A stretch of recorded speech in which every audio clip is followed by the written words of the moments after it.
কিন্তু আমি হাজারের ওপরে দেখিয়ে দেবো, 100-র ওপরে দেখিয়ে দেবো। জয় শ্রীরামের স্লোগান দিয়ে মসজিদের মিনারে ঝান্ডা টাঙিয়েছে, জয় শ্রীরামের স্লোগান দিয়ে মানুষকে পিটিয়ে মেরেছে, জয় শ্রীরামের স্লোগান দিয়ে চাচার দাড়ি ধরে মুখেতে দেখিয়ে দেবো।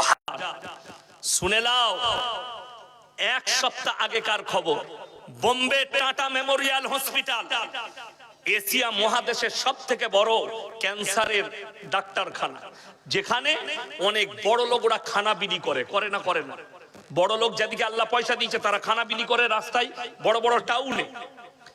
সেখানে একজন হিন্দু ভাই খানা বিলি করছে, লাইনে অনেক লোক আছে, তো একজন বুঝতে পারলাম মেয়েটা মুসলিম। কি করে? সে উন্না বেঁধে আছে গোটা মাথাটায়, খালি চোখটা বেরিয়ে আছে। তখন বলছে জয় শ্রীরাম বলো ফির খানা মিলেগা, जो जय श्री राम नहीं बोलेगा उसको खाना नहीं मिलेगा। মোবাইল খুলে দেখলেন ফেসবুক আর ইউটিউবে ছুটে বেড়াচ্ছে। কিন্তু সেই জায়গায় একজন মুসলিম দাড়িওয়ালা নামাজি ব্যক্তি, বড় লোক, ওইখানে লাইনে খানা দিচ্ছে। बोले अल्लाह अकबर बोलने का जरूरत नहीं, भूख लगा है खाना खा लो। जोड़े बोलो नाराए तकबीर। এটার নাম ইসলাম। তোমাদেরকে দেখিয়ে দিয়েছে, তুমি বিশ্বকে দেখাও তোমার জয় শ্রীরাম না বললে তুমি ভুকা ব্যক্তিকে খাবার দিবে না।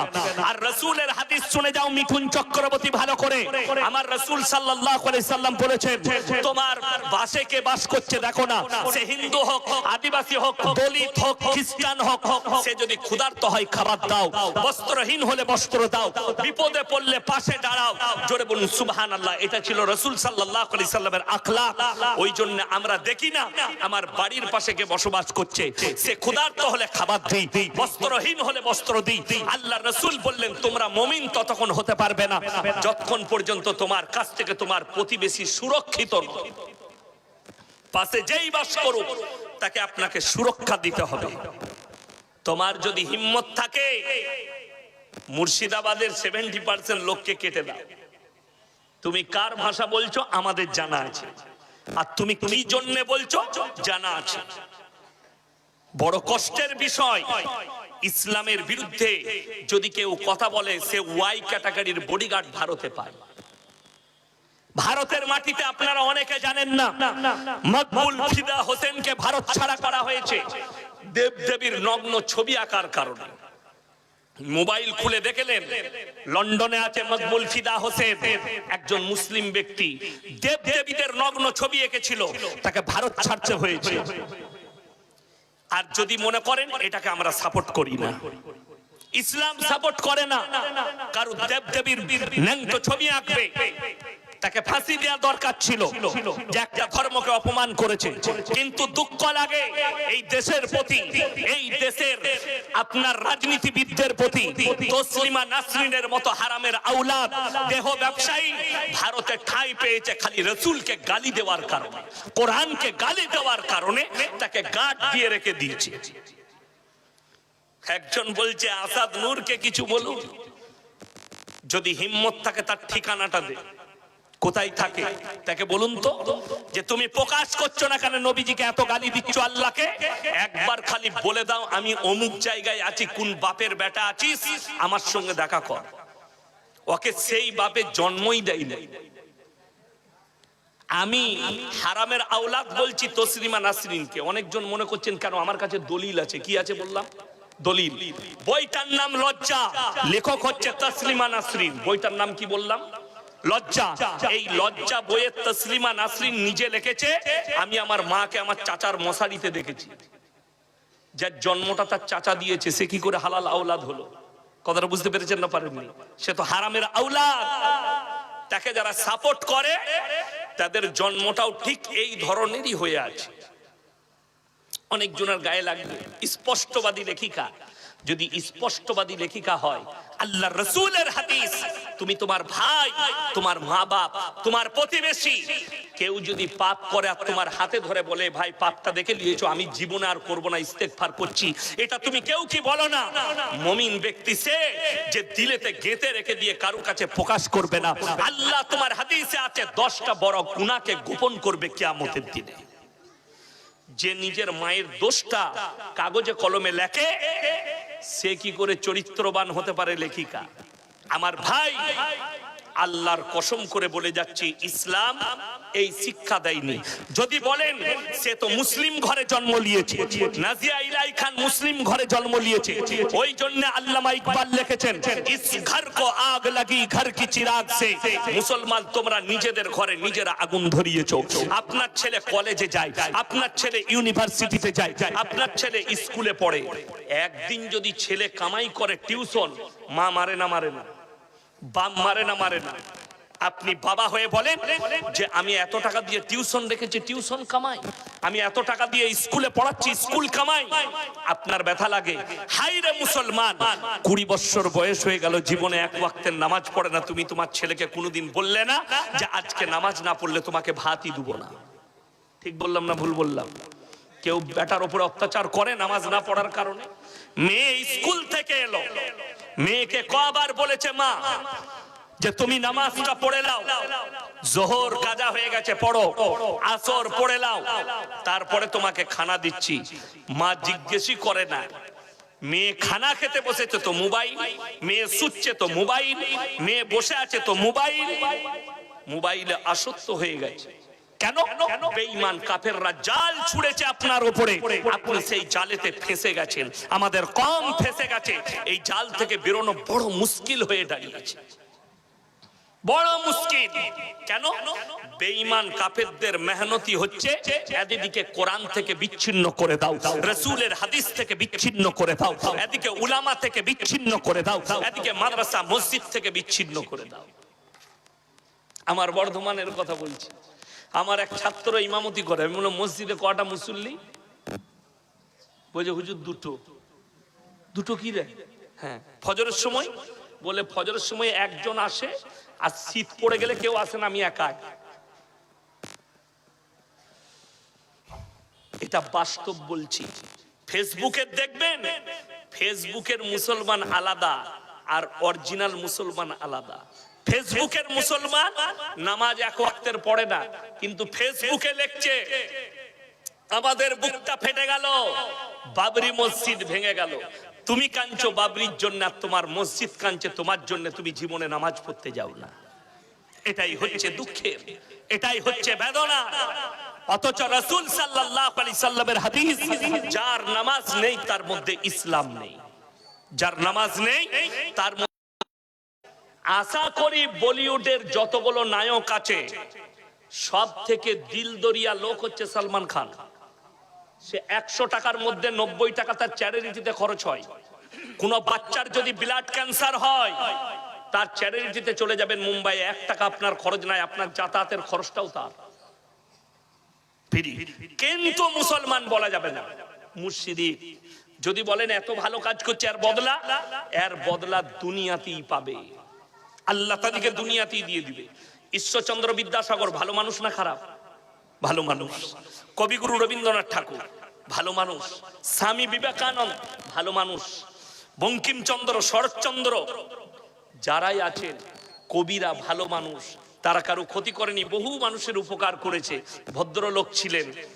যদি বলেন তারা কিয়ামতের দিনে কি হবে, তারা যে ভালো কাজ করেছে তার বদলা আল্লাহ দুনিয়াতেই দিয়েছে।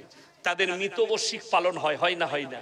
তাদের জন্মদিন পালন হয়, তাদের ছবিগুলো স্কুল কলেজের হেডমাস্টারের মাথার উপরে টাঙানো আছে। ঠিক বললাম না? কিয়ামতের সকাল পর্যন্ত লোক সম্মান করবে, এটাই হচ্ছে তাদের বদলা। কালমা না পড়ার কারণে তাদের দুনিয়া এবং পরকাল দুটোই অন্ধকার। নামাজ না পড়ার কারণে একজন মুসলমান যদি ভাবে আমি মুসলমান, মরণের পরে বুঝতে পারবেন কোরআনে আছে জান্নাতীরা যখন জান্নাতে প্রবেশ করবে আর জাহান্নামী দিওকে যখন জাহান্নামে পাঠানো হবে, জান্নাতীরা প্রশ্ন ছুড়বে কাদিকে? জাহান্নামী দিকে। ফি জান্নাতি ইয়াতাসাআলুনা আনিল মুজরিমিনা মা সালাকাকুম ফি সাকার। তোমরা কেন জাহান্নামে প্রবেশ করছো? তোমরা বলতে আমরা ভালো লোক, তোমরা বলতে আমাদের মতো মানুষ নেই। তখন তাদের এক নম্বর উত্তর হবে ক্বালু লাম নাকু মিনাল মুসাল্লিন, আমরা নামাজি মুসল্লিদের মধ্যে ছিলাম না। এটা এক নম্বর। সবাই হাত তুলে বলুন আজ থেকে 5 ওয়াক্তের নামাজি হব। জোরে বলুন ইনশাআল্লাহ। হাত তুলেন, জোরে বলুন ইনশাআল্লাহ। নামাজ 5 ওয়াক্তের। একজন ইসলামিক অমুসলিম আর মুসলমানের মধ্যে যে ফারাক, সেটা নামাজের। হে আমার যুবক, যদি বলেন মৌলী সাহেব নামাজ পড়ে কি হবে, আমি বলিনি, আল্লাহর কোরআনে বলেছে ইন্নাস সালাতা তানহা আনিল ফাহশাই ওয়াল মুনকার। নিশ্চয়ই নামাজ এমন ইবাদত, মানুষ যখন নামাজ পড়তে লাগে অশ্লীল কাজ থেকে সরিয়ে ভালো কাজের দিকে নিয়ে।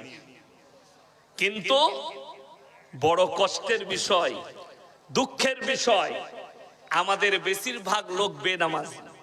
যেমন বলে দিই, আমাদিকে বলে মৌলী সাহেব আপনাকে খুব ভালোবাসি, কালকে খানিক ছেলে মালদায় আপনার সেলফি লুব, চলতে চলতে ফটো নিচ্ছে। ওই জন্য আমি এখনই ড্রাইভারকে বলে এলাম স্টেজের কাছে গাড়ি নিয়ে পালিয়ে আসবে, হেঁটে অত দূর গেলে আমাকে জ্বলাবে। চুল কেটেছে শুয়োরের মাথার মতো আর ফটো নিচ্ছে আমাদের। ঠিক বললাম না ভুল বললাম? ওই যে মৌলী সাহেব আপনাকে খুব ভালোবাসি, হবে আমাকে ভালোবাসলে তো আমার মতো চুল রাখবি, আমাকে ভালোবাসলে তো আমার মতো পোশাক পরবি। মুখেতে ভালোবাসা আর চলাফেরা হারাম করে দেব। ওই যে হুজুর আপনাকে খুব ভালোবাসি, ভালোবাসা কি? আমি মুর্শিদাবাদে 5 বছর আগে জলসা করতে যাচ্ছি, ডোমকলে এক জায়গায় পিশাব করতে দাঁড়িয়েছি, একটা ছেলে 1/2 কিলোমিটার গিয়ে বাইক নিয়ে ঘুরে এলো। সে দাঁড়িয়ে আছে আমার ড্রাইভারের কাছে, হুজুর পিশাব করে এলি, ফটো তুলবো। ফটো তুলতে এসছে, আমি আমাকে খুব ভালোবাসো? জি হুজুর খুব মহব্বত করি। আর প্যান্ট পড়েছে ছিঁড়া।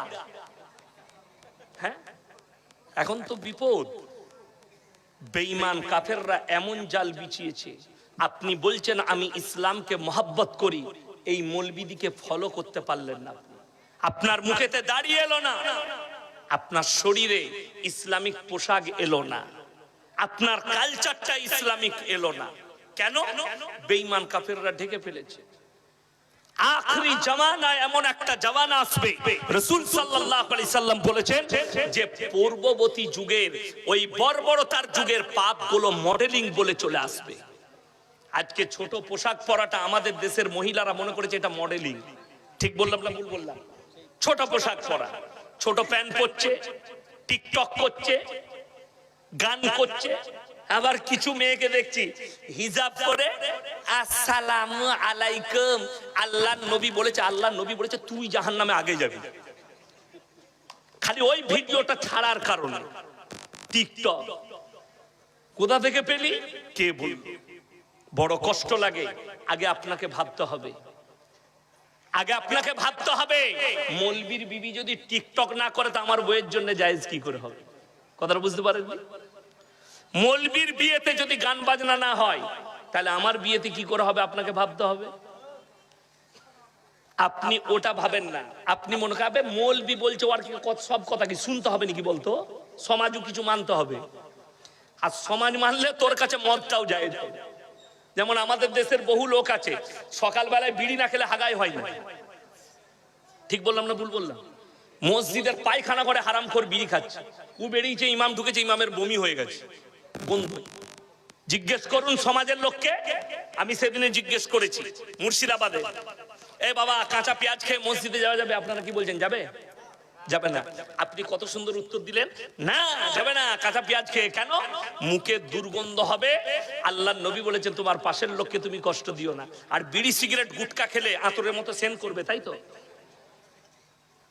বিড়ি সিগারেট গুটকাখোর যারা আছে সব থেকে প্রথম কষ্ট তারা যাকে দেয় সেটা হচ্ছে তাদের অর্ধাঙ্গিনী, তাদের বিবিকে। তাদের বিবি কষ্ট পায়। তুমি একবার তোমার বউকে জিজ্ঞেস করবে, আচ্ছা আমি তো বিড়ি খাই আর গুটকা খাই, তোকে কিরকম লাগে? ও মনে মনে করবে হারাম কর, তুই চুমু খেলে মনে হয় তোর মুখে জুতো মারি, কিন্তু কিছু করতে পারবে না, স্বামী তো কি করবে। আমাদিকে খারাপ লাগে। হাই আল্লাহ মুসলমান, এই যে পানির বোতলটা দেন তো আমাকে। এই যে পানির বোতল দেখছেন, এইটাই ইনারা লিখে দিয়েছে বিষ মিশানো আছে, আপনি খেলে মারা যেতে পারেন। এটা আর খাওয়া যাবে? কথা বলে না, খাওয়া যাবে না। আচ্ছা বিড়ি সিগারেট গুটকার প্যাকেটে লেখা আছে না নাই ক্যান্সারের কারণ হানিকারক লেখা আছে। আপনি জেনে শুনে আল্লাহর কাছে বড় হিসেব দিতে হবে আপনার শরীরের জন্য। যারা এই সমস্ত শ্রবণ করে ক্যান্সারের ঝুঁকিতে পড়ে, আল্লাহর কাছে হিসেব দিতে হবে। আপনার জানাই নেই ইসলাম সম্পর্কে। ডাক্তারে যদি বলে তোমার জীবনের ঝুঁকি আছে, তুমি গরুর মাংস আর খাসির মাংস খেতে পাবে না, তোমার জন্য নেকির কাজ ওটাই যে ওগুলো না খাওয়া, জানা আছে। কিন্তু তুমি জানো না আল্লাহ যে জীবনটা দিয়েছে কত মূল্য, কত মূল্যবান জীবন, এটা আপনার জানা নেই। আপনার কাছে হিসেব দিতে হবে আপনার এই শরীরে। আপনাদের মধ্যে কে কে জানেন না মদ খাওয়া হারাম? হাত তুলেন তো। সবাই জানে না? জানে না মদ খাওয়া হারাম? সবাই জানে। গাঁজা খাওয়া হারাম কে জানে না? আর আপনাকে আমি এই উত্তর দিলাম দেখিয়ে দেবো, মুসলমান মদ খাচ্ছে, মদ বিক্রিও করছে। ঠিক বললাম না ভুল বললাম? বিসমিল্লাহ। মুসলমান গাঁজা খাচ্ছে, গাঁজা বিক্রিও করছে। লটারির টিকিট হালাল না হারাম? আপনাকে আমি ডাল খোলাই দেখিয়ে দিব, মুসলমান বিক্রিও করছে, মুসলমান কাটছে। আবার বেশি মুসলমান বেশি লটারি কাটে। দেখছেন না বাংলাদেশের একটা চাচা গত বছরে কি, আল্লাহ গো এক ঘর কেটেছি, আল্লাহ 1 কোটি ফেলিয়ে দিও, আমি জীবনে আর করব। ই কি দোয়া? হারাম জিনিসের লেগে আল্লাহর কাছে দোয়া। লটারি কেন হারাম? ভাগ্যের মালিক সকলে বলুন কে? আরো জোরে বলুন কে? যদি ভাগ্যের মালিক আল্লাহ হয়, তুমি লটারি কেটে ওই ভাগ্য পরীক্ষা করছো, ওই জন্য হারাম, এবং তোমার ঈমান চলে যাবার কারণ হতে পারে। ঈমান ধ্বংস হয়ে যেতে পারে যে লটারির মাধ্যম দিয়ে। লটারি যদি হালাল হতো, আমাদের সমাজে সব থেকে বেতন কম কার? কথা বলে না ইমাম আর মৌলবি সাহেবদের।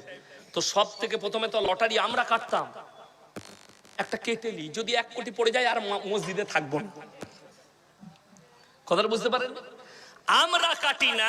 এত কম বেতন হওয়ার পরেও তুমি 20,000 রোজগার করো, তারপরেও তোমাকে লটারি কাটতে হয়। তুমি হালাল ভেবে নিয়েছো, অথচ সেই লোক জুম্মার দিনে আতর লাগিয়ে ফাঁস কাতার এই যে খুতবা শুনবে, তুই ঝাঁটা খাবি কবরে। রেডিও কবরে যা বুঝতে পারবি। এই যেমন আমাদের দেশে 3টে কোয়ালিটির নামাজি আছে। কটা বললাম? 3টে। 1 হচ্ছে 5 ওয়াক্তের, 2 হচ্ছে জুম্মার, আর 3 হচ্ছে ঈদ আর বকরা ঈদে। এই 3টে নামাজি। দেখবেন ঈদের দিনে লাফাই বেশি কারা? যে মাল জীবনে নামাজ পড়ে না সে। হ্যাঁ, গলায় একদম শ্বশুর একটা তোয়ালি দিয়েছে, লেফটে চলে এসেছে, হাজি সাহেবের পাশে দাঁড়িয়েছে। হাজি সাহেব মনে মনে ভাবছে এত পরেজগার লোকটা কোথায় ছিল বে? হ্যাঁ, ও জীবন আজ পড়ে না। শ্বশুরের দেয়া তোয়ালি, শ্বশুরের আন্ডার প্যান্ট, শ্বশুরের লুঙ্গি, শ্বশুরের জামা, সব শ্বশুরের, ওর কিচ্ছু নাই, ওর খালি শরীরটা। বড় কষ্ট লাগে তাই জানেন। আমি 15-20টা গ্রাম আমার পেছনে নামাজ পড়ে। একজন এসে আমাকে বলছে নামাজের আগে, হুজুর নিয়তটা বলে দিবেন তো। আমি নিয়ত নিয়ে কি করবি বে? আমরা দরুদ শরীফ জানো? জি না। আত্তাহিয়াতু জি না। আমরা সানা না। এমন তুই কিছুই জানিস না, নিয়ত নিয়ে কি করবি? তুই তো কাল আজ জোহর থেকে নাই। তো বলে কি করবো? আমি যেরকম মাথা ঠুকবো তুই এরকম ঠুকে দিবি, হয়ে যাবে। আমরা হ্যাঁ হয়ে যাবে। আর তুই না ঠুকতে নিয়ত বেঁধেই দেখছে পাশে হাজি সাহেব সানা পড়ছে, সুবহানাল্লাহু ওয়া বিহামদিহি কথা বলতে ইউ দেখছে হাজি সাহেব কি পড়ছে। হাজি সাহেব মনে মনে করছে আমার থেকেও বড় জাননেওয়ালা, কিন্তু কিছুই পড়ে নাই। মাল জানলে তো পড়বে। এই এক নামাজি, আল্লাহ এদেরকে কিয়ামতের দিনে কঠিন আযাবে মুবতালা করবে। তুমি জানার অপেক্ষা মনে করো না। আমাদের দেশে মানুষ জেনে শুনে কিভাবে পাপে লিপ্ত হয়। এলান হয়েছে জোহরের পরে জানাজা হবে। এই হাড়ভাঙ্গা গ্রামে একজন মারা গেছে, বললেন জোহরের নামাজের পরে জানাজা হবে। কিছু লোক আছে উজু করে দাঁড়িয়ে আছে, আর 5 ওয়াক্তের নামাজিরা মসজিদে নামাজ পড়ছে, ও হারামখোর খালি জানাজা পড়বে। এ মাল আছে না নাই? আচ্ছা বলুন তো, কেউ যদি জানাজার নামাজ ছেড়ে দেয় গুনাহ আছে? গুনাহ নাই। কিন্তু কেউ যদি জেনে শুনে উজু করে দাঁড়িয়ে থেকে ফরজ নামাজ ছাড়ে, গুনাহে কবিরা, আল্লাহর কাছে হিসেব দিতে পারবে না। ঠিক বললাম না ভুল বললাম?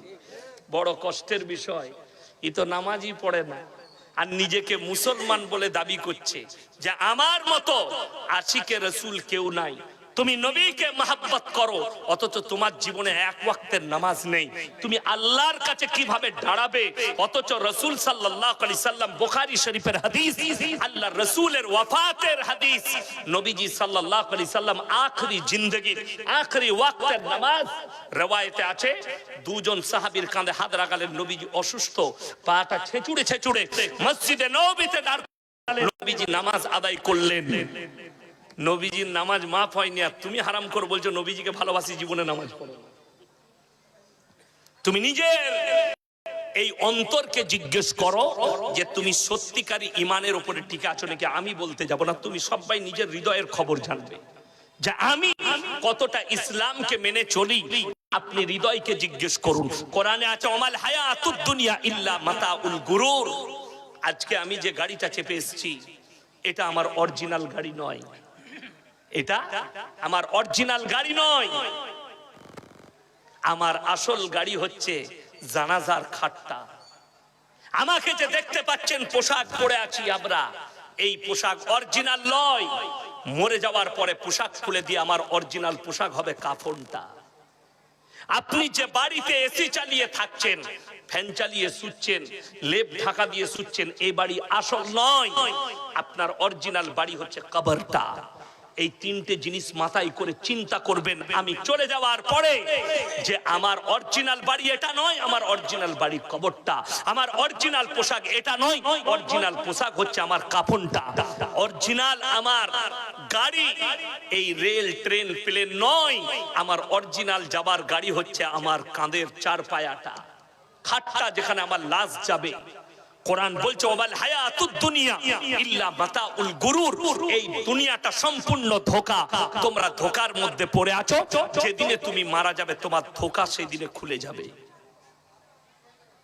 বেঈমান কাফেররা যে মেহনতটা শুরু করেছে যে পুরনো যুগের পাপগুলো এদের কাছে মডেলিং বলে ফেলিয়ে দাও। আজকে মুসলমান জিনা করছে, কারা করাচ্ছে?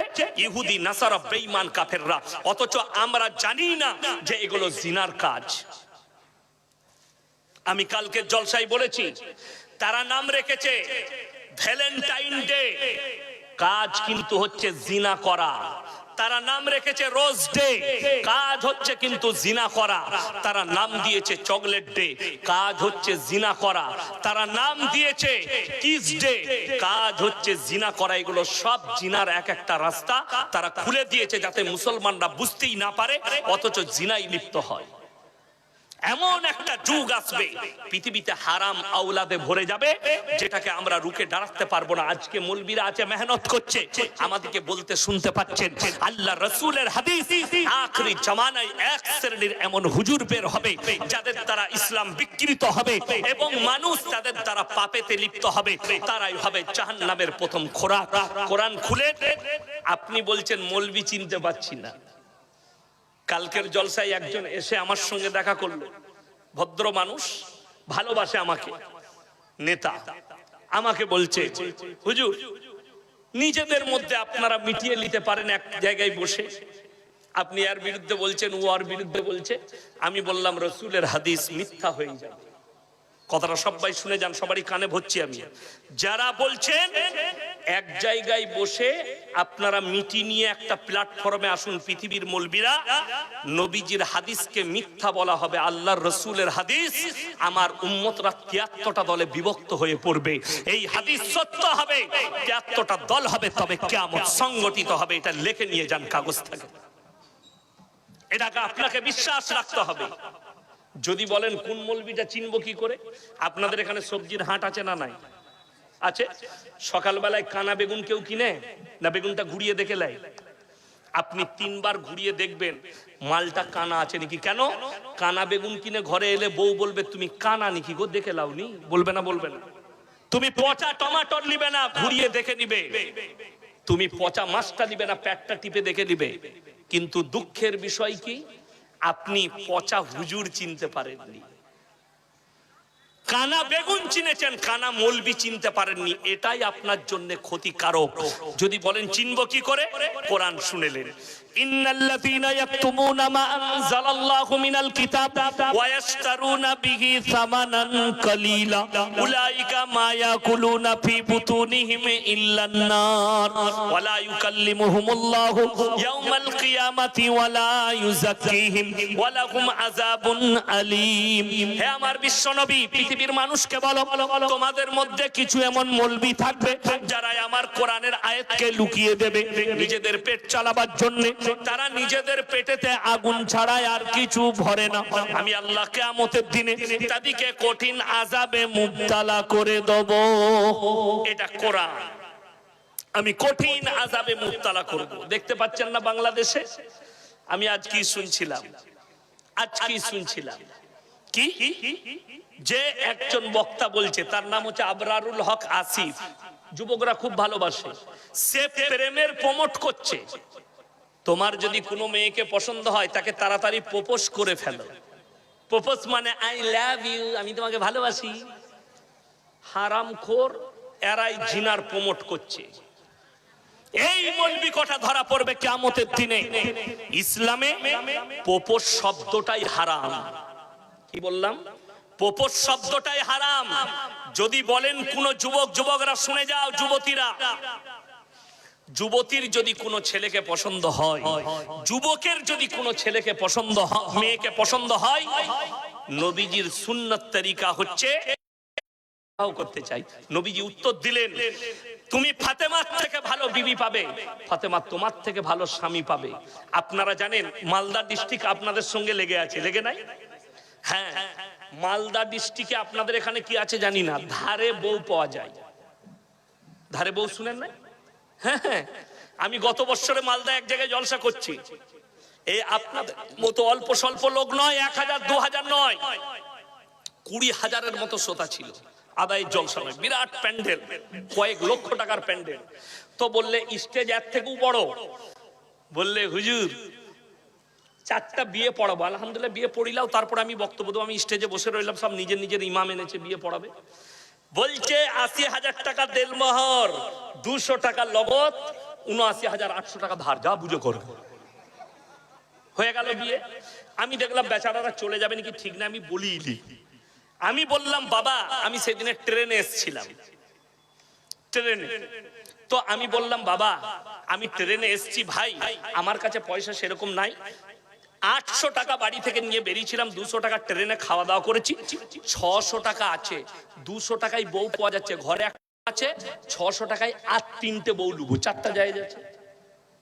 ধারে বউ, নাউজুবিল্লাহ বলেন।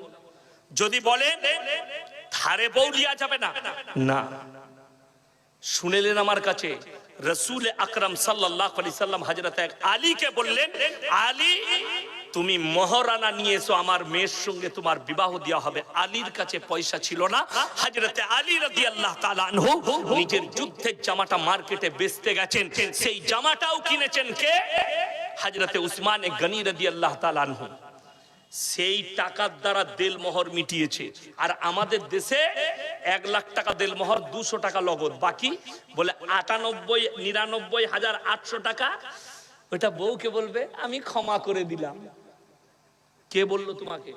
5,000 টাকা দেলমোহর করুন, কিন্তু লগত করবেন। এখন আবার লোকের একটা কায়দা শুরু করেছে আমাদেরকে মৌলবীদিকে বাদ দিয়ে, কি বাদ জোহর সোনার জিনিস দিচ্ছে। আপনাদের দিকে দেয় সোনার জিনিস, নতুন কায়দা দিয়ে দিলেন কিসে? এটা দেলমোহরের বদলে। আপনাদের মহারানা সম্পর্কে জানা আছে? কোন মহিলাকে যদি কেউ বিবাহ করে দেলমোহর দেয়, মহারানা দেয়, সেটা সম্পর্কে জিজ্ঞেস করার অধিকার আর তোমার থাকবে না। সেই টাকা সে মাদ্রাসায় দান করতে পারে, নিজের পেছনে খরচ করতে পারে, মা বাবাকে দিতে পারে, স্বামীকে দিতে পারে, দান করে দিতে পারে, গরিবকে বেটে দিতে পারে। এটা সম্পর্কে জিজ্ঞেস করতে পাবে না। আমার কাছে একটা ডিভোর্স হচ্ছিল, ছাড় হচ্ছে, আমাকে ডেকেছে, সেখানে সব লেনদেন হয়ে গেছে, এরপর সই সাবুত করবে। ছেলের বাপ বলছে যে আমি যে দেলমোহর দিলাম 20,000 টাকা, আমরা তুমি মুখে উচ্চারণ কি করে করলে আমার সামনে, ওই টাকা তো ফেরত পাবে না। সব পাবে, যা লেনদেন করেছো, আংটি দিয়েছো, সোনা দিয়েছো, দেলমোহর ফেরত হয় না। এটা মাথায় রাখবেন সবাই। যদি কেউ বলে দেলমোহর ফেরত দিতে হবে, এর থেকে বড় পাপের কাজ কিছু নেই। একটা নারী তার মা বাপ ছেড়ে তোমার কাছে ইজ্জতকে বিলীন করেছে, তার শরীরকে তোমার জন্য কোরবান করেছে, তার বদলে তুমি তাকে ডিভোর্স দিলে, আর তার কোনো অধিকার নাই তোমার প্রতি। ওই দেলমোহর হচ্ছে তার অধিকার। বড় কষ্ট লাগে, দুঃখ লাগে। আপনি ধারে বউ কিনছেন, ধারে দিচ্ছে কেন? মৌলবিদিকে লুবো না। একটা বিবাহর অনুষ্ঠান হলে এই মৌলবিদিকে ডাকুন যে ইসলামী তরিকায় যেন আমার বিবাহ অনুষ্ঠান হয়, সুন্নত তরিকায় হয়। আপনি থাকুন। বেঈমান কাফেরদের আখলাক গুলো ঢুকে গেছে কেন? আল্লাহর হাদিস খুলে দেখলেন, রাসূলের জামানায় মসজিদের ভেতরে নিকাহ হয়েছে, মসজিদের ভেতরে বিচার হয়েছে। আজকে নিকাহ হচ্ছে প্যান্ডেলের ভেতরে। যত হারাম কাজ আমাদেরকে অ্যাটাক করে ফেলেছে, আমরা বেরোতে পারছি না কেন? বেঈমান কাফেররা ঢুকিয়েছে। বেঈমান কাফের। আমার বর্তমানে দেখিয়ে দেবো, মুখে এক মুষ্টি দাড়ি, 5 ওয়াক্ত নামাজ পড়ে, হারামখোর, বাজনার সাথে ঘুরছে বিয়ে, মুসলিমদের বিয়ে। ইমামকে বলুন যে 1000 টাকা বিয়ে পড়ানো দে, তখন বলবে 1000 টাকা কি করতে লাগবে বে, 500 টাকায় হবে না। 500 টাকা, 1000 টাকা দিতে গায়ে বাজে। অথচ হারামখোর 5000 10,000 খরচ করে ড্যান্স করছে, ডিজে বাজাচ্ছে। এদের লজ্জা শরম আছে? যে বিয়েতে হারাম কাজ হবে লেখে নিয়ে যান, তাদের দাম্পত্য জীবন সুখী হতে পারে, তাদের নেক সন্তান হতেই পারে না, তাদের দাম্পত্য জীবন সুখী হবে না। হারাম কাজ থেকে নিজেদিকে বাঁচাবো, জোরে বলুন ইনশাআল্লাহ। বেঈমান কাফেররা কিভাবে প্রমোট হবে শুনেলেন। আজকে যে আমি জলসা করতে এসেছি, আমাকে যদি জিজ্ঞেস করেন আপনার পরিচয় কি, বর্তমান জেলায় বাড়ি, আমি আমার বাপের নাম বলবো না মায়ের? কথা বলে না বাবা? আমি বলবো আমি মওলানা শওকত আলী মাজাহির। আমার বাবাও বক্তা, অনেকে জানে। তো এইখানে যদি আমি ভাইকে জিজ্ঞেস করি আপনি কে, ই মায়ের নাম বলবে না বাপের? বাপের। যে আমি অমুকের সন্তান, বাবা যদি মারাও যায় তাও বলবে আমি অমুক পাড়ার অমুক গ্রামের মৃত অমুকের ছেলে, ঠিক কিনা? মায়ের নাম কেউ নিবে না। কেন? আল্লাহ তাআলা ইনসানের যে পরিচয় ঘটিয়েছেন ওটা বাপের দ্বারা। জোরে বলুন সুবহানাল্লাহ। মায়ের দ্বারা নয়, বাপের দ্বারা। আপনাদের এখানে ছাগল নেই? ছাগলের ছানা হলে পাঁঠার ছানা বলেন না ছাগলের? ছাগলের গায়ের বাচ্চা হলে ষাঁড়ের বাচ্চা বলেন না গায়ের?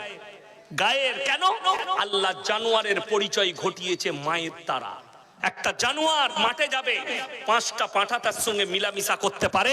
কার বীর্য থেকে বাচ্চা হয়েছে এটা আমার আল্লাহ ছাড়া কেউ জানে না। একটা গাই মাঠে চড়তে যাবে, 5টা ষাঁড় মিলামিশা করবে। কার বীর্য থেকে বাচ্চা হয়েছে এটা আল্লাহ ছাড়া কেউ জানে না। তাই জানোয়ারের পরিচয় মায়ের দ্বারা, আর ইনসানের পরিচয় বাপের দ্বারা। হে মুসলমান যুবক, হে শিক্ষিত যুবক যুবতীরা শোনো, তোমরা যারা পশ্চিমী দুনিয়াকে ফলো করতে চাইছো, তাদের কাছে টেকনোলজি আছে, তাদের কাছে নাসা আছে, তাদের কাছে প্রযুক্তি আছে।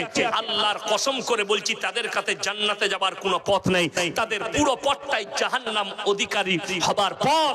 শুনে নাও, London, America, German, Japan, Australia, Brazil, New Zealand, আপনার যতগুলো বেঈমান কাফের দেশ আছে, তারা তাদের পার্লামেন্টে পাস করিয়েছে এরপর থেকে যে যুবক বাঁচবে সে যদি চায় মায়ের পরিচয়ও বাঁচতে পারবে। কেন? তারা একটা জায়গার নাম দিয়েছে রিলেশনশিপ। সেই জিনিসটার নাম দিয়েছে রিলেশনশিপ। এখন যেমন যারা কলেজে পড়ে তারা জানে, আপনারা কতদূর জানেন জানি না, এই বাবাজিরা কলেজে যাই না। আমি অনেক কলেজ স্টুডেন্টের সঙ্গে আলোচনা করে দেখেছি, বর্তমানে কলেজে স্টুডেন্টরা একদিকে বসে, মেয়েরা একদিকে বসে, এই সিস্টেম নেই। কলেজের ভেতরে প্রেম আর প্রেমিকা এক জায়গায় বসে। বর্তমানের কথা বলছি, এত অবস্থা খারাপ। যদি বলেন প্রফেসররা কিছু বলবেন না, ছাত্র সংগঠন আছে। আপনারা জানেন চাইনা টেকনোলজিতে কেন পৃথিবীর মধ্যে এগিয়ে গেল? তার কারণ চাইনাতে ছাত্র সংগঠন নাই। ছাত্ররা আন্দোলন করেছিল, জিনপিং সরকার তাদের উপরে বুলডোজার চালিয়ে দিয়েছিল আন্দোলন করার কারণে। আমেরিকা বললে এই তুমি ছাত্র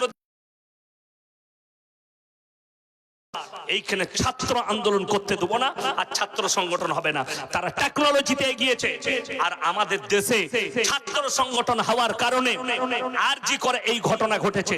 ছাত্র সংগঠন হওয়ার কারণে যাদবপুর বিশ্ববিদ্যালয়ের ক্যাম্পে আপনার সেখানকার মিডিয়াওয়ালারা খবর দিচ্ছে, মিডিয়াওয়ালারা ছাপছে যে সেখানকার বাথরুম থেকে নিরোধের প্যাকেট পাওয়া গেছে, সেখানকার বাথরুম থেকে মদের বোতল পাওয়া গেছে, তাদের বাথরুম থেকে সেক্সের ট্যাবলেট পাওয়া গেছে। আমি আপনাকে চ্যালেঞ্জ করলাম, আপনার এই আপনার বাথরুম থেকে মদের বোতল দেখিয়ে দেন, সেক্সের ট্যাবলেট দেখিয়ে দেন। আমি মৌলভী শওকত সাহেবের ছেলে মৌলভী ইয়াসিন জীবনে আর সমাজের বুকে বক্তব্য দেব না, এটাই আমার শেষ বক্তব্য হবে। আর জীবনে আমি কোথাও কথা বলবো না, আমি আমার মাদ্রাসায় বসে ক্লাস করব। একটা পাবেন না কেন? কোরআন আমরা শিক্ষা দিয়েছি, কোরআন সামনে নামানো আছে, সূরা বনী ইসরাঈল, ওয়ালা তাকরাবুজ জিনা ইন্নাহু কানা ফাহিশা ওয়া সাআ সাবিলা। হে নবী বলে দাও তোমার উম্মতিকে ব্যভিচার করা, জিনা করা তো দূরের কথা, যে রাস্তায় হয় সেই রাস্তার ধারে পাশে তোমরা যাতায়াত করবে না। আজকে তারা নাম দিয়েছে relationship. Mobile, Facebook, YouTube, Twitter যাদের কাছে আছে খুলে দেখুন।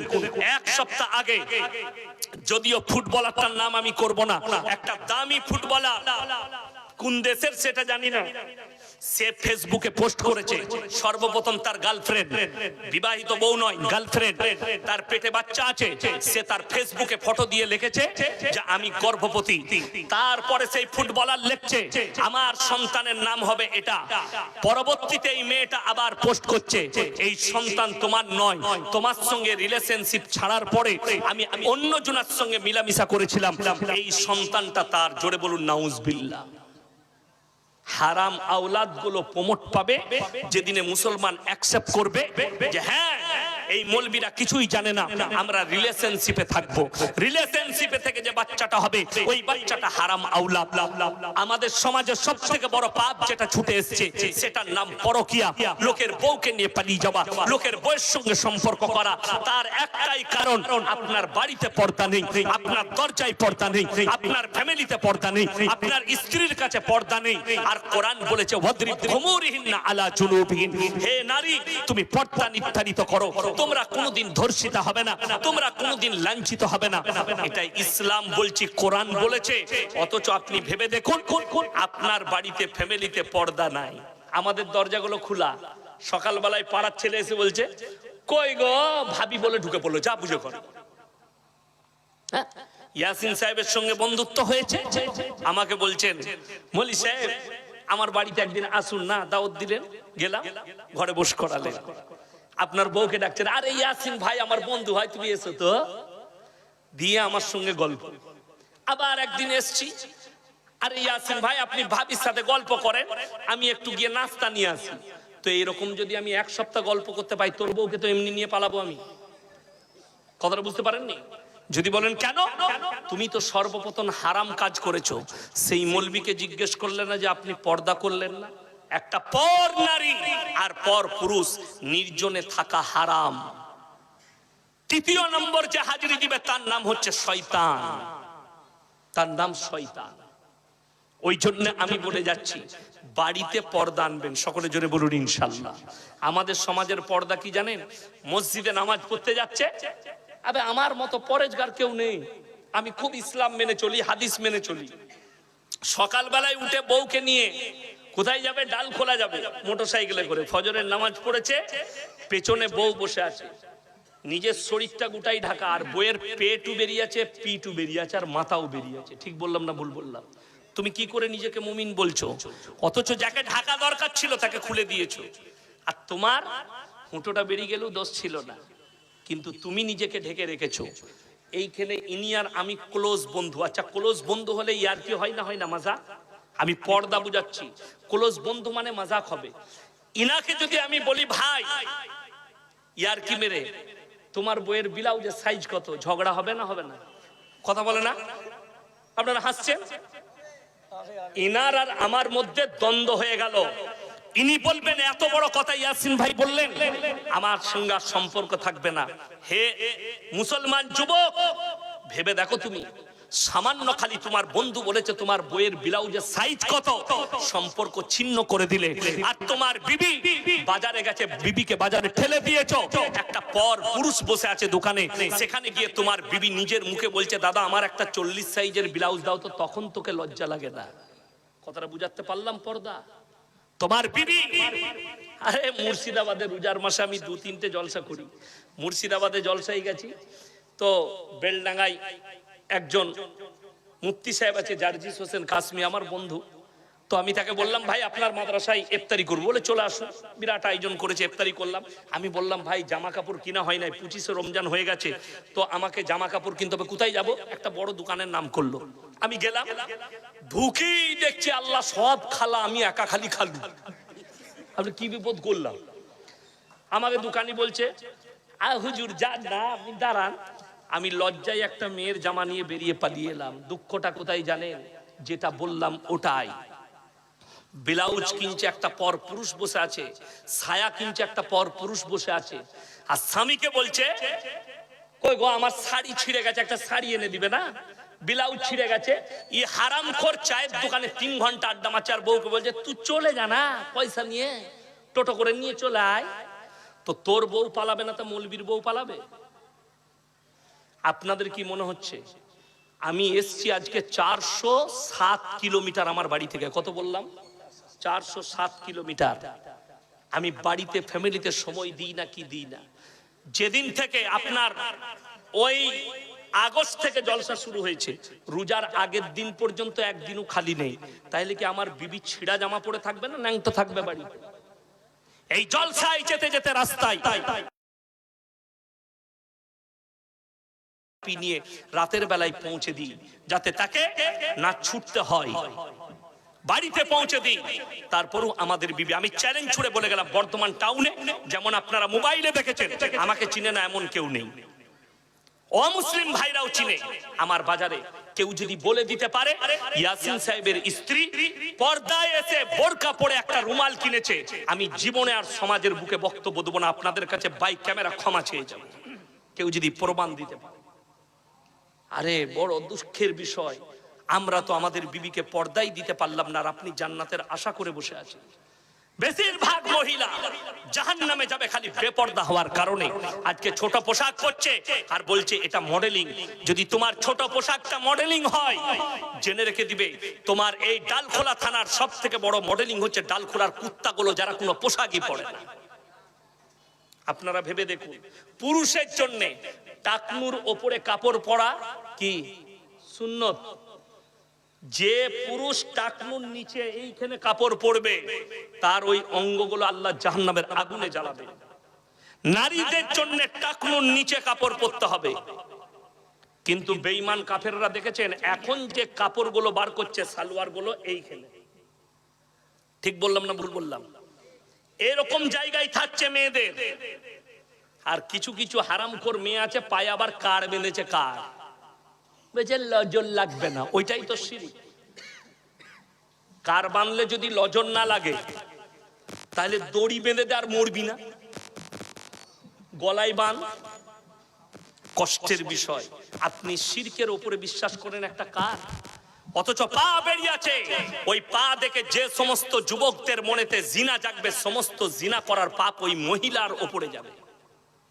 আপনি আপনার বিবিকে পর্দা দেন, কিয়ামতের দিনে আল্লাহর কাছে সকলকে হাজিরি দিতে হবে। আপনি আমি সকলে হাজিরি দেব। সবাই হাত তুলে বলুন আজ থেকে আমরা ইমানদার হব। জোরে বলুন ইনশাআল্লাহ। ইমানের উপরে টিকবেন। বাড়িতে সালামকে আম করুন। দরজায় যদি আপনি বাড়ির পুরুষ হন, সালাম দিয়ে প্রবেশ করবেন, আসসালামু আলাইকুম। আচ্ছা এইটুকু বললে কষ্ট হবে? নেকি হবে না হবে না?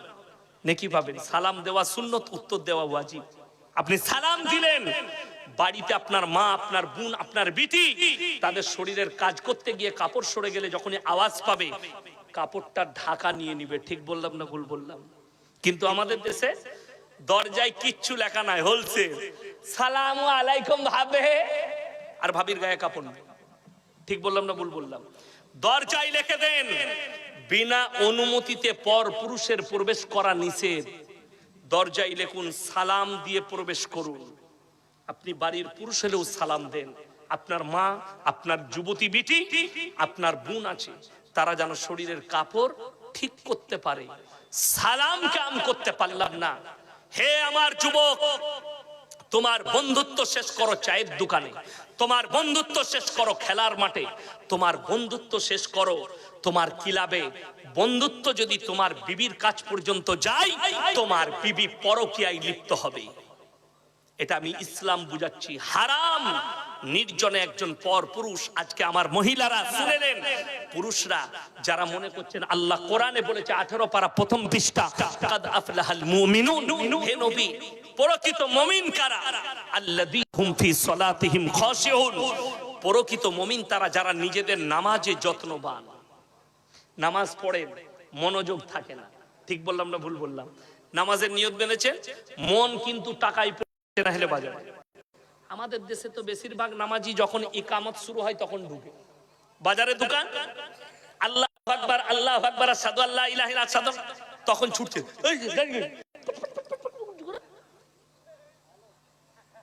আর মনে পড়ছে না দোকানে তালা মেরেছি না মারি, তো নামাজটা কত সুন্দর হবে। সমস্ত হাজত সেরে, ওই জন্য কোরআনে আছে, ইয়া আইয়ুহাল্লাযীনা আমানু ইযা নুদিয়া লিস-সালাতি মিন ইয়াউমিল জুমআ ফাসআউ ইলা যিকরিল্লাহি ওয়া যারুল বাই' যালিকুম খায়রুল লাকুম ইন কুনতুম তা'লামুন। যখন তোমাদেরকে জুম্মার জন্য, নামাজের জন্য ডাক দেওয়া হবে, বেচা কিনা বন্ধ করে দাও, ব্যবসা বাণিজ্য বন্ধ করো, আর নামাজের মধ্যে চলে এসো। যারা হজ করতে গেছেন তারা জানেন, মক্কা মদিনায় আজান হলে দোকানীদের দোকান খোলা পড়ে থাকে, তারা মসজিদে প্রবেশ করে যায়। আর আমাদের দেশে, তবে এই আমলটা আপনি করতে যাবেন না। যদি মনে করেন ইয়াসিন ভাই বলে গেছে দোকান পড়ে থাক, আগে আমি নামাজ পড়বো, ঘুরে এসে দেখবেন দুটি চানাচুরু নাই, কেন? আমাদের দেশে সব আউলিয়া। ঠিক বললাম না ভুল বললাম? আরে আমাদের দেশে মসজিদ থেকে জুতো চুরি হয়ে যায়। হ্যাঁ, কিছু লোক আছে জুম্মা পড়তে যায় জুতো চুরি করার লেগে, ঠিক ছিঁড়া চপ্পল পরে গেছে, আর বেরোবার সময় নতুনটা, ও ঢুকবার সময় দেখে যে কোন মালটা কথা। আর যদি ধরা পড়ে যায়, ভাই ভুল করে ঢুকে গেল, বুঝতে পারিনি। হ্যাঁ, তুই ছিঁড়া পড়ে এসেছিল আর নতুনটা বুঝতে পারলি না, কিন্তু তো চোর। কিন্তু অবাক হবেন, মক্কা মদিনায় যদি একটা সোনার জিনিস পড়ে থাকে কেউ হাত দিবে না। কেন? হাই প্রোফাইল ক্যামেরা লাগানো আছে, ধরা পড়ে গেলে হাত দুটো কেটে দেওয়া হবে, আইন আছে। আমাদের দেশে 10 টাকা যদি কোনো যুবক চুরি করে, দোকানের একটা বিস্কুট চুরি করলে তাকে কিলাবে বেঁধে মারে, না হলে রাস্তায় পোলে বেঁধে মারে। আর চুরি করবি, আর যারা কমের লাখ লাখ হাজার হাজার কোটি টাকা চুরি করছে, তাদেরকে আমরা স্টেজে মালা পরাই। ঠিক বললাম না ভুল বললাম? তাদেরকে সম্মান দিই, আর 10 টাকা চুরি করলে তাকে বেঁধে মারি। অবাক এই সমাজের অবস্থা দেখে আমার মুসলমান ভাই, আপনাদেরকে অনুরোধ করে যাচ্ছি, ইমানের উপরে টিকুন, হক চিনতে শিখুন, হকের উপরে টিকে যান, হালাল খান, হালালের উপরে টিকুন। দুনিয়া আখিরাত দুটোই সুন্দর হবে, দুনিয়া আখিরাত দুটোই সুন্দর। এখানে কেউ বলতে পারবেন আমি কবে মরবো? নিজের সম্পর্কে কেউ জানেন? মৃত্যুর খবর কেউ জানে না। আপনাকে বলে দিই, পরীক্ষা স্কুলে হলে, আমাদের মাদ্রাসায় পরীক্ষা হয় না? হয় না? আচ্ছা, আগে থেকে এলান দেওয়া হয় না? হয় না? যে পরীক্ষা হবে, ছেলেরা বুঝতে পেরে যায় অমুক দিনে এই কিতাবের পরীক্ষা আছে, সে তৈরি হয় না? হয় না? যখন বুঝতে পারে কালকে আমার ইংরেজি হবে, রাতের বেলায় ইংরেজিটা ঘাটে। যখন বুঝতে পারে কালকে আমার এটা হবে, সে সেটা ঘাটতে শুরু করে। কিন্তু কেউ জানেন যে কবরের পরীক্ষাটা কার কাছে কখন আসবে? এলান আছে, টাইম নেই। জেনে রেখে দিবেন, আপনাকে 24 ঘন্টা রেডি হতে হবে পরীক্ষার জন্য, যে আমার কখন সময় আসবে, আল্লাহর ডাক পড়ে যাবে। সবাই তৈরি থাকবো, জোরে বলুন ইনশাআল্লাহ। আপনাদেরকে এরপর লাস্ট চ্যাপ্টারে নিয়ে যাচ্ছি। যাদেরকে আল্লাহ মাল দিয়েছে, 3টে লোক যদি হাত পাতে, তাদের হাতকে জীবনে ফিরাবেন না, জোরে বলুন ইনশাআল্লাহ। কজন বললাম বাবা? 3 জন। ওয়া আতিদাল কুরবা হাক্কাহু ওয়াল মিসকিন ওয়া ইবনাস সাবিলি ওয়া লা তুবাদদির তাবদীরা। 1 নম্বর হচ্ছে ওয়া আতিদাল কুরবা, তোমার কাছের গরীব যদি হাত পাতে, তাদের হাতকে জীবনে তোমরা ফিরিও না। কেউ যদি 1 টাকা দান করেন, মনে মনে ভাববেন, আল্লাহ তুমি আমাকে দেনেওয়ালা বানিয়েছো, আমাকে চাহনেওয়ালা বানাওনি। ওয়া আতিদাল কুরবা ওয়াল ইয়াতামা ওয়াল মাসাকিন, এতিম আর মিসকিন যদি হাত পাতে, তাদের হাতকে ফিরিও না। এই মাদ্রাসায় যে তালবিলিমরা পড়াশোনা করছে, এটা এতিম মিসকিন না? এতিম মিসকিন নয় বাবা, এতিম মিসকিন গরিব গুরবরা আছে। ওয়াবনা সাবিলি ওয়ালা তুবাদ্দির তাবদীরা। আর মুসাফির যদি তোমাদের কাছে হাত পাতে তাদের হাতকে ফিরিও না। আজকের এই মজমায় সবথেকে বড় মুসাফির কে? আমি। 400 কিলোমিটার রাস্তা এসেছি। আমার ভাই এই তিনজন যদি হাত পাতে তাদের হাতকে ফিরিও না। কোরআন কত পারা? 30 পারা কোরআন। আমার ভাই নবীজি সাল্লাল্লাহু আলাইহি সাল্লাম বললেন যাকিরা, গচ্ছিত সম্পদ। কিয়ামতের দিনে মানুষ কাঁদবে, আমি যদি আরো কিছু টাকা দান করতাম আমার জন্য মঙ্গল হতো। আমি খালি বলবো 30 জন আল্লাহর বান্দা কে কে আছেন লগত 500 করে টাকা কোরআনের জন্য দিবেন। টাকা না থাকলে ফোন পেতে দিয়ে যান, যদি কারো ফোন পেতে থাকে লগত 500 করে বলেছি। 30 জন ভাই মাশাআল্লাহ। বাবা মা মারা গেছে, ভাই একটা বিসমিল্লাহ করলো, তাড়াতাড়ি উঠে আসুন। 30 জন আল্লাহর বান্দা। 30টা হলেই আমি একটা গজল শোনাবো, যদিও আমি গজল জানি না, একটা শুনিয়ে দেবো আজকে ইনশাআল্লাহ। 30 জন আল্লাহর বান্দা কে কে আছেন? মাত্র একটা করে কোরআনের দাম 500 টাকা। যদি টাকা না থাকে এখানে ফোন পে আছে, ফোন পেতে আপনারা টাকা দিয়ে যান। কে কে আছেন তাড়াতাড়ি আসুন ইনশাআল্লাহ, মাত্র 500 করে। এই দেখেন একজন মা দুটো রূপোর চাঁদির বালা দিয়েছে।